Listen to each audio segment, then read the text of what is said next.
de paix, mais personne ne voudrait pas d'assis avec nous. Donc,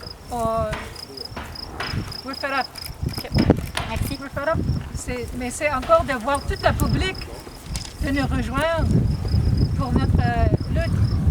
Devant la paix, parce que c'est pas la paix s'il y a personne a vendu notre terre sans notre permission et continuer de construire des maisons sans avoir notre consent, d'ignore nous, notre voix et notre droit. Qu'est-ce qui se passe avec ça? Tout le monde n'a pas... Il n'y a personne qui a accepté ça. Mais pour les peuples autochtones, ont besoin d'accepter ça. Pourquoi pas? Parce qu'on était marginalisés. Tout le monde a pensé que nous sommes les criminels, mais c'est nous qui faisons les efforts de la paix. Qu'est-ce que le gouvernement a dit? Le gouvernement a dit rien. Ils sont silents. Ça, c'est un grand message pour nous, qui ne respectent pas le droit de les peuples autochtones. C'est très évident. Mais Zachary Goudreau, tout d'abord, mais la création d'un site patrimonial dans la Pinède, est-ce que ça n'assurerait pas la protection de la Pinède et de ses arbres? Ils voudraient développer la Pinède aussi. Il reste encore des développements dedans, la Pinède. Donc, il était menteur. Parce que de toutes les choses qu'il a promis la communauté de Gunnesadog, il ne fait rien. C'est toujours, oh, ils sont divisés. Oh, j'ai besoin de manger. C'est une personne qui était très riche. Et il m'a dit que j'ai besoin de vendre la terre ici pour manger, de voir le repas dans mon table. Vous parlez de M. Gollin, là, je pense. Oui, je parle de M. Gollin. Il a fait un premier à moi avec une autre personne qui était un témoignage que toutes les promesses de M. Gollin. L'épinette, c'est le patrimoine de la Kanienkeha. C'est pas au cas, c'est pas M. Gollin. Il n'avait pas le droit de vendre notre terre. C'est pas lui qui décide. Mais on a besoin d'accepter ça. Pourquoi? Parce qu'il y avait des polices qui sont des autorités qui font des pressions contre nous, qui criminalisent nous. C'est la paix ici. Il n'y a pas de personne qui fait des choses contre une autre personne. Hi, Imam CTV. I understand that you're asking the Prime Minister and Legault to intervene. Is there any kind of, I don't know, protection order, moratorium, or something that can be asked for this area? It costs money. Yep. There are no lawyers who have not been hired by the Band Council, so it's a conflict of interest for them to work for the traditional people. We don't have the money to put a moratorium on. We cannot pay the court costs that it would take to follow your laws. We want our laws, which precede Canadian or Quebec laws or municipal bylaws. We want our laws to be respected, so we don't have to do this thing. We can be at home with our families. You know, that's our laws. And it's not been respected in spite of the fact that it's in the Constitution Act, that the UN Declaration on the Rights of Indigenous People is a consensus document internationally, and they still refuse to respect our rights. So, well, this is our land. You're on our land. That's our land. Right? Yeah. And it's like 31 years ago, we were under threat, not Oka. Our human rights were violated, and they still will not sit down and talk to us. Instead, they find the yes men who will do whatever they ask. You know, this land issue has been going on for so long. 300 years. You know, to the people watching, you know, you have a lot of media here. What do you want Quebecers to know and hear today about what we're doing here today and what you're asking for? Reconciliation is connected to land. Stop the genocide. That's what they're doing. They're killing our people and the future. That's what they're killing. They're taking away the rights of this generation and future generations from enjoying this land. This was fields. All those was a right-of-way up to Le Calvaire. They took that away from the people without consulting us. They take everything, whatever they want. They take whatever they like. you have a group of people who have been under so much oppression that it goes within now. But divisions are not an excuse for them to continually sell our land and say they're divided, and when they get together, then we can sit down and discuss. When Canadians and Quebecers are divided, there's a double standard, in fact a triple standard, when it comes to the rights of Indigenous people. What I want people to know is the truth. Put pressure on the Minister of Education to change the curriculum, put pressure on the Prime Minister of Canada to change the curriculum in all schools across Canada, to talk about Canada's colonial history. Stop the tar sands. Canada bought a tar sands. The Indigenous people are the ones directly impacted by this. We are directly impacted by the dysfunctional evilness of colonization. It affects our health, it affects our well-being. We have not had time for a peace. I want people to know that we have been trying to have some kind of peace here, and we are ignored, we are criminalized. Why is that? It's because there's so much money to be made in Kanesatake.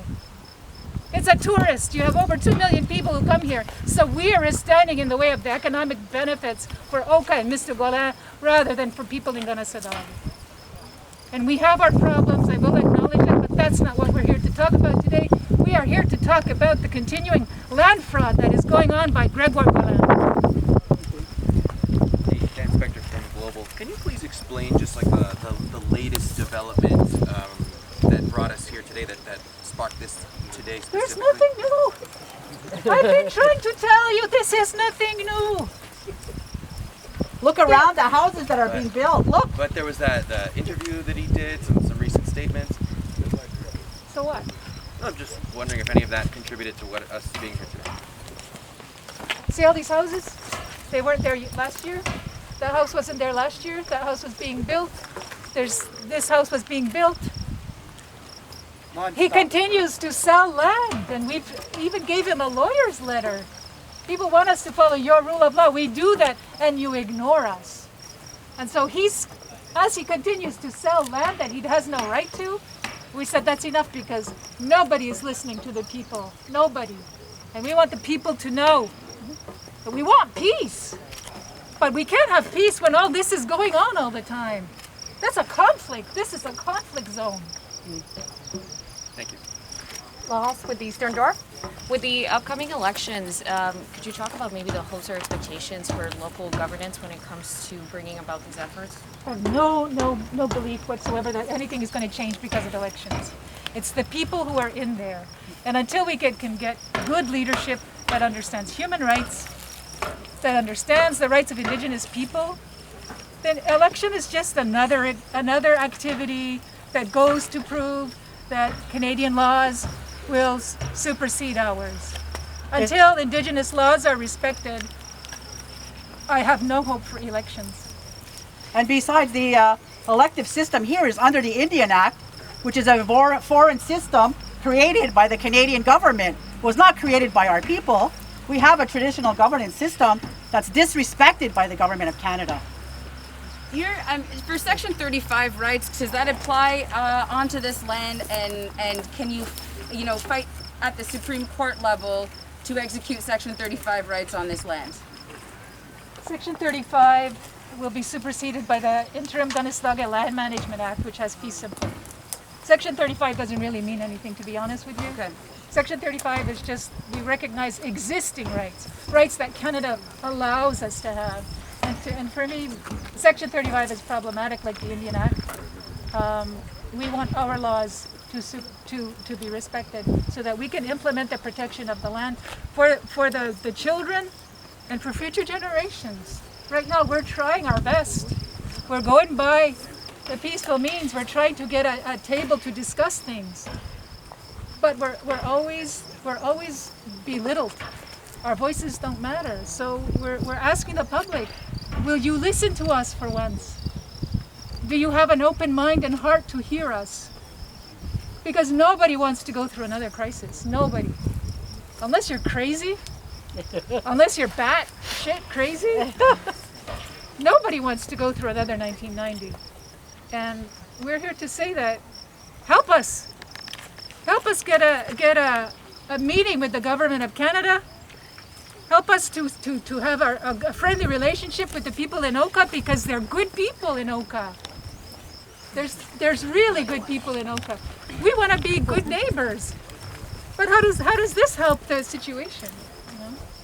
You have all the settlers who have come to this country have power and privilege. Use your power and privilege. Write letters to your local representatives. Write letters to the government. Flood the parliament with letters to say settle this dispute once and for all.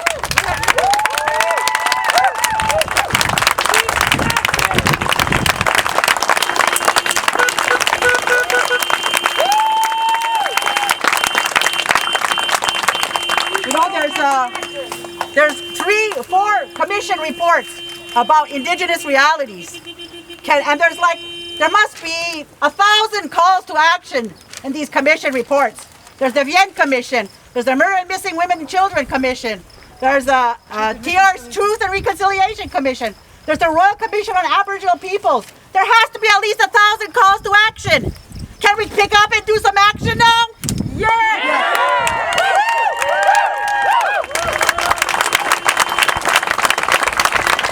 I'd like to add, I call upon Prime Minister Trudeau and Francois Legault to undertake a commission, a royal commission, into the land fraud that's been going on in Kanesatake for 300 years. I want a commission on that. We were ignored after the crisis. We spent time in the courts, your courts, trying to get our people out of there because they're defending their lands. I want a commission. I want an investigation into Mr. Gollin. I want an investigation into this man who continues to sell our land in spite of getting a lawyer's letter. I want an investigation tomorrow, starting tomorrow. And I think the government of Canada is legally obliged to do so. We need to sit down and talk about what's been going on in Kanesatake. I've been at this for 31 years. That's a long time. That's a lifetime. I want to grow old in a peaceful community where I'm not afraid to walk the streets of Oka to not get harassed by people who do not like me or disagree with me. That's not a democracy. What we have here in Kanesatake, that's an authoritarian government. We don't live under the same rules as everybody else. So help us to get out of this dysfunction of colonization. So thank you, that's all for now. Just to make sure, I just want to know which plan to film. Yes. All of those. Just ask the media to please give the spokespeople some space after this, because it should be pretty fucking obvious they've gone through quite a lot at this point. So we'll just be taking interviews like vis-a-vis one-on-one. Sure. Otherwise, please give some space. I've got a CBC Indigenous interview in French that would like to speak to you. Send it in. Sure. No problem. Hey, Ellen. Not right now, but I will find you later, okay? I'll get you the photos this afternoon. Okay, I'll text you back. I'll respond to your text. With your email? And I'll text you my email. Okay, perfect. Thank you so much, Nick. Yeah. Oh, yes, Nick. We'll work on this afternoon. You'll get them in the late afternoon. We'll let you It's know. really kind of you. Thank you so much. Thank you. Thank you for listening.